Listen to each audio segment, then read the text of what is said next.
नमस्कार and welcome to Bharat affairs.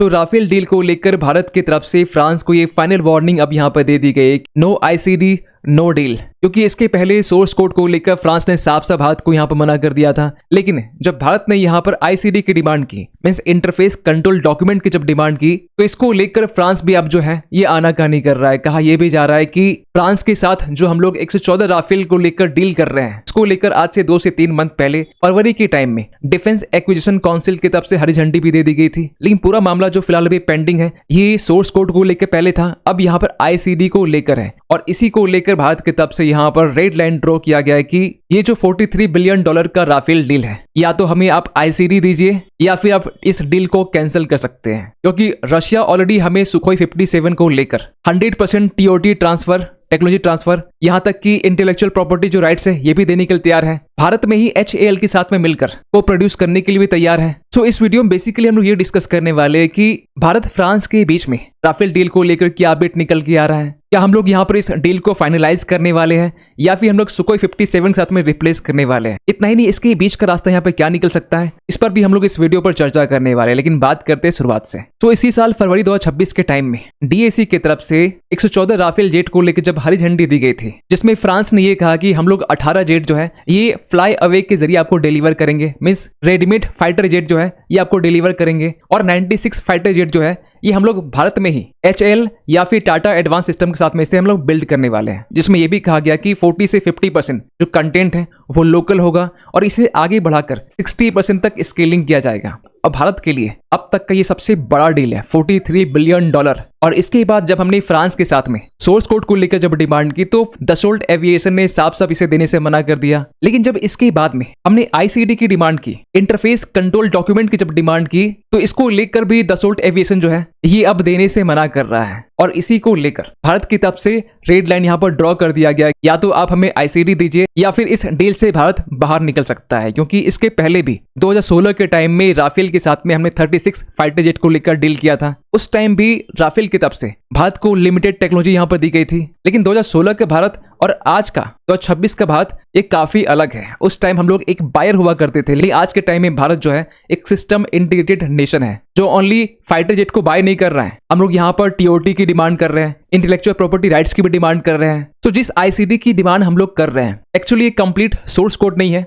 इसमें aircraft के जो सिस्टम्स होते हैं, चाहे रडार हो या फिर वेपन्स को इंटीग्रेट करना हो, यहाँ तक कि सेंसर से लेकर जो AI सिस्टम्स है, अगर इसे हमें एयरक्राफ्ट में प्लग करना है तो हमें यहाँ पर आईसीडी की रिक्वायरमेंट होती है। क्योंकि विदाउट आईसीडी अगर हम लोग कोई भी वेपन्स को इंटीग्रेट करते हैं तो इसके लिए बार बार हमें दसोल्ट एविएशन से अप्रूवल लेना होगा, और इसमें भी एक अच्छा खासा टाइम लग जाता है। अगर हमें कुछ अपग्रेड करना है तो इसमें मिनिमम 3 साल और मैक्सिमम 7 साल भी लग सकते हैं। और हर एक अपग्रेडेशंस के इसके कुछ कॉस्ट भी लगने वाले हैं। तो कहा यह जाता है कि 20 से लेकर 40% ये कॉस्ट लग सकते हैं। इतना ही नहीं, वॉर टाइम में भी ये हमारे लिए वल्नरेबल बन सकता है। क्योंकि अगर हमें कुछ अपग्रेड करना है, किसी मिसाइल्स को इंटीग्रेट करना है, तो हमें बार बार यहाँ पर फ्रांस से परमिशन लेना होगा। इस तरीके से F-35 जो है US पूरी दुनिया भर के देश को बेचता है, लेकिन पूरा जो कंट्रोल है वो US रखता है। लेकिन अगर हमारे पास में आईसीडी आ जाता है तो हमारे पास में प्लग एंड प्ले की जो सॉवर्निटी है ये आ सकती है। यहाँ तक कि जो लाइफ साइकिल को लेकर जो डिपेंडेंसी है ये भी कम हो सकती है। लेकिन सवाल ये निकल के आता है कि फ्रांस यहाँ पे क्यों रेसिस्ट कर रहा है। तो इसके पीछे सबसे बड़ा कारण है स्पेक्ट्रा इलेक्ट्रॉनिक वॉरफेयर,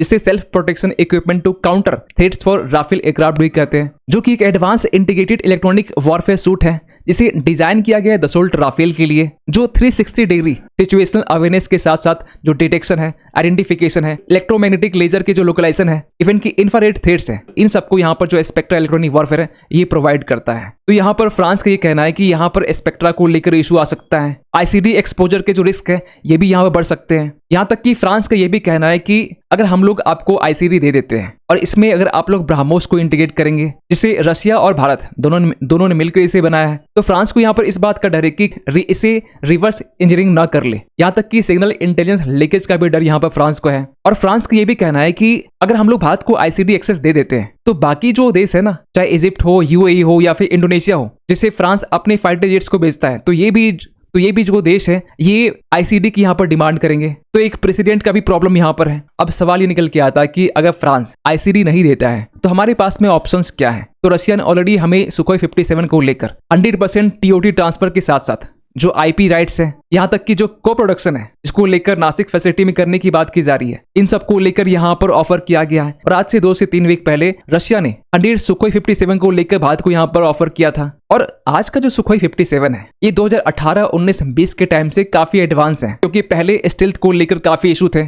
लेकिन आज के टाइम में सुखोई 57 जो है, इसमें रशिया अपने एडवांस इंजन को यहाँ पर इंटीग्रेट किया है, आर्टिफिशियल इंटेलिजेंस को यहाँ पर इंटीग्रेट कर रहा है। यहाँ तक कि रशिया की तरफ से भारत को twin seat Sukhoi 57 drone commander को लेकर भी यहाँ पर ऑफर किया है, ताकि चाइना का जो J-20 है या फिर जो 6th जनरेशन फाइटर जेट है, इसे हम लोग काउंटर कर सके। इसके साथ साथ रशिया जो है अपने सुखोई 57 को और भी ज्यादा एडवांस बना रहा है, स्टेल्थ के मामले में हो या फिर इसकी अलग अलग वेरिएंट्स के मामले में हो। और आज से कुछ दिन पहले HAL के जो चेयरमैन एंड मैनेजिंग डायरेक्टर्स हैं, DK सुनील, इन्होंने सुखोई 57 पार्टनरशिप स्टेटस को लेकर ये कहा कि रशिया की तरफ से ऑलरेडी जो डिटेल्स है, इनको यहाँ पर स्टडी कर लिया गया है, लेकिन इन्वेस्टमेंट को लेकर रशियन कोटेशंस की यहाँ पर वेट की जा रही है। रही बात इंडिजिनाइजेशन की, तो हमारा जो तेजस मार्क 2 है, जो राफेल की ही तरह 4.5 जनरेशन का फाइटर जेट रहने वाला है, इसको लेकर भी आज से कुछ दिन पहले आप देख सकते हैं 25 अप्रैल का आर्टिकल है, कहा यह जा रहा है कि हम लोग तेजस मार्क 2 को 5th जनरेशन फाइटर जेट की तरह स्टेल्थ बना रहे हैं। और जो इसमें RCS है, रडार क्रॉस सेक्शन, इसे हम लोग और भी मिनिमाइज कर रहे हैं। और आज से कुछ दिन पहले तेजस मार्क 2 को लेकर ये भी अपडेट निकल के आया कि ये अब अपने क्रिटिकल फेज में है, जो अब टैक्सी ट्रायल्स के लिए तैयार है। यहाँ तक ये भी कहा जा रहा है कि 2026 से पहले हमें फर्स्ट फ्लाइट भी देखने को मिल सकता है। और भारत का जो तेजस मार्क 2 है, जिसमें हम लोग GE का ही F414 जो इंजन है, इसे हम लोग यूज करने वाले हैं। इसको लेकर भी पिछले 3 साल से हम लोग डील कर रहे हैं,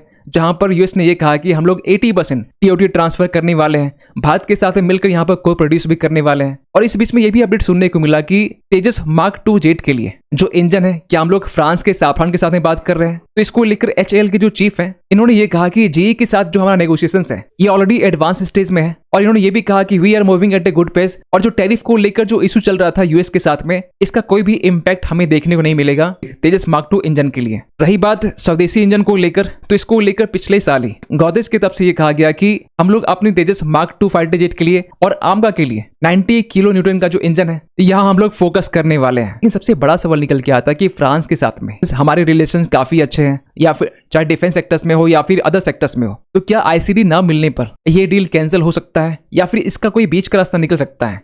तो डिफेंस एक्सपर्ट्स के यहाँ पर यह भी कहना है कि हो सकता है कि जो दसोल्ट एविएशन है, ये पार्सली ICD की एक्सेस भारत को यहाँ पर दे सकता है। और रही बात मिसाइल के इंडिकेशंस को लेकर, तो यहाँ पर भी हमें ब्रह्मोस के अलावा जो अस्त्रा मिसाइल है, रुद्रम मिसाइल है, जो हमारा स्वदेशी मिसाइल है, इसको लेकर भी यहाँ पर परमिशन दी जा सकती है। इन बाकी जो सेंसिटिव सब सिस्टम्स है, इसको लेकर जो फ्रांस है, ये वीटो पावर को यहाँ पर रिटेन करना चाहेगा। खैर, आप क्या सोचते हैं इस अपडेट को लेकर कमेंट कीजिएगा। मिलते किसी अगले वीडियो में, तब तक के लिए थैंक यू सो मच।